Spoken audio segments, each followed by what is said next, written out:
السلام علیکم ورحمۃ اللہ وبرکاتہ۔ مومنین اکرام، چند روز قبل جناب وحید الدین حیدر جعفری صاحب کا ایک ویڈیو اپلوڈ ہوا جس پر عبادت خانہ حسینی پر انہوں نے کچھ سوالات کیے۔ میں چاہتا ہوں مومنین کو وہی باتوں کو واضح کرتا چلوں جو مولانا نے پوچھا۔ انہوں نے کہا کہ ہال تو بتلایا جا رہا ہے، مگر فیس بک پر جو عبادت خانے کا پیج ہے اس پر عاشور خانی کی بھی بات کی گئی، وہ نظر نہیں آ رہا ہے۔ میں کہوں گا مومنین آپ کنفیوز نہ ہوں، عاشور خانہ جب بنے گا تو اس کی بھی تصویر آپ کے سامنے شیئر کی جائے گی۔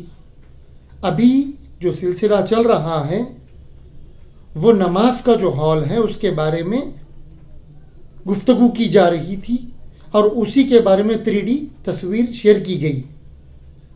جب عاشور خانہ بنے گا انشاءاللہ اس کی بھی تصویر شیئر کی جائے گی۔ جیسے وضو خانہ ہے، جب وہ بھی تکمیل ہو جائے گا، یوز کرنے کے قابل ریڈی ہو جائے گا، تب انشاءاللہ تعالی اس کی بھی تصویر شیئر کی جائے گی۔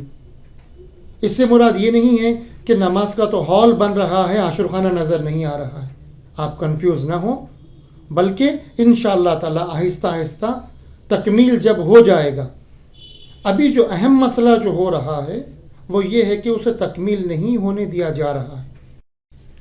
سوال یہ بھی اٹھایا گیا کہ اسے وقف نہیں کیا گیا۔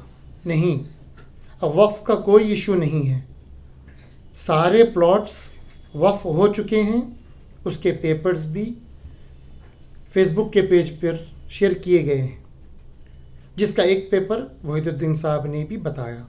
پورے مرج ہو چکے ہیں، وقف بورڈ کا کوئی ایشو نہیں ہے، ساری چیزیں تکمیل ہو چکی ہے۔ بس جی ایچ ایم سی کا ہی ایشو ہے، جو کورٹ نے آرڈر دیا تھا جی ایچ ایم سی کو، ابھی وہ دن مکمل نہیں ہوئے۔ انشاءاللہ قانونی کارروائی جی ایچ ایم سی جو ہے وہ انشاءاللہ پوری تکمیل ہوگی۔ اور ایک سوال جو اٹھایا گیا وہ یہ کہ 3 شعبان سے وہ لیتے ہیں عاشور خانہ، عبادت خانہ لیتے ہیں، اور اس میں جشن منعقد کیا جاتا ہے امام حسین کی ولادت کا، وہ دیگر مولودین، وہ جو ولادتیں ہوئی ہے وہ تمام۔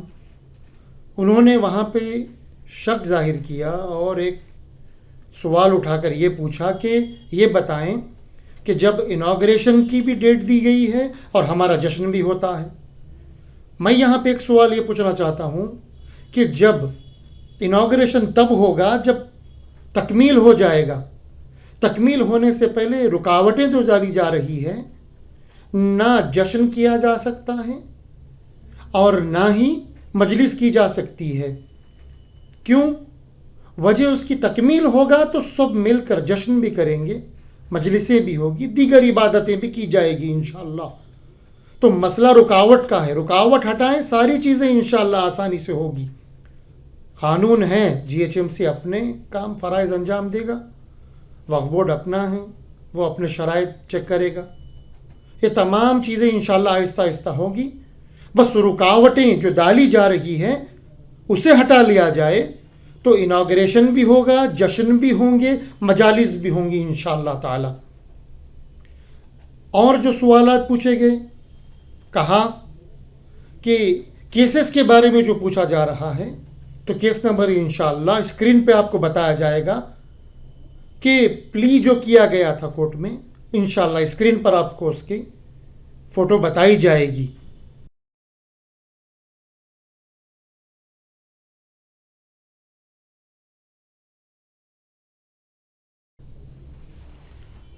جناب وحید الدین حیدر جعفری صاحب نے پھر ایک مرتبہ عبادت خانے کو مسجد زرار کے عنوان سے یاد کیا۔ بار بار ایسی مثالیں کیوں دیتے ہیں؟ وہ چیزیں جو اس پہ لاگو ہی نہیں ہوتی۔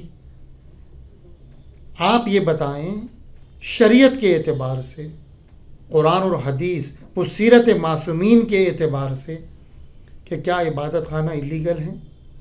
نہیں۔ مسئلہ جہاں پہ آ رہا ہے وہ جی ایچ ایم سی کا ہے، اور وہ جی ایچ ایم سی خود ڈکلیئر کریں گی۔ جو رزلٹ آئے گا انشاءاللہ آپ بھی دیکھیں گے، تمام مومنین بھی دیکھیں گے، ہم سب مل کر دیکھیں گے۔ مگر ان القابات سے بار بار عبادت خانہ حسینی کو یاد کرنا، پھر آپ بھی وہاں آتے ہیں، جشن کریں گے انشاءاللہ، وہ دیگر مومنین بھی عبادتیں کریں گی، اور پھر آپ نام دے رہے ہیں اس کو مسجد زرار یا اس کی مثالیں دے رہے ہیں۔ ایسی مثالیں نہ دیں، اس سے پہلے بھی آپ نے اسی طریقے کی گفتگو کی۔ ان الفاظ سے، ان چیزوں سے پرہیز کریں۔ انشاءاللہ ہم سب مل کر عبادت خانہ بنائیں گے اور ہم سب مل کر عزاداری، جشن اور دیگر عبادات انجام دیں گے۔ اور ایک بات مومنین کہ عبادت خانہ حسینی کے متولی کون بنیں گے؟ کمیٹی جو ڈیسائیڈ کریں گی وہی۔ اور کمیٹی کس طریقے سے ڈیسائیڈ کریں گی؟ وقف کے اپنے اصول ہیں، انہی اصولوں پر، اور واقف نے پہلے جن شرائط کے ساتھ وقف کیا، چونکہ یہ مرج ہوا ہے اس وجہ سے وہی قوانین ہوں گے، اور آپ دوسری باتوں پہ دھیان نہ دیں۔ یہی بات کو جناب وحید الدین حیدر جعفری صاحب نے بھی پہلے سوال اٹھایا، مگر ان کی آگے کی گفتگو میں انہوں نے کلیئر کیا، چونکہ یہ مرج ہو رہا ہے وہی بات صحیح ہے۔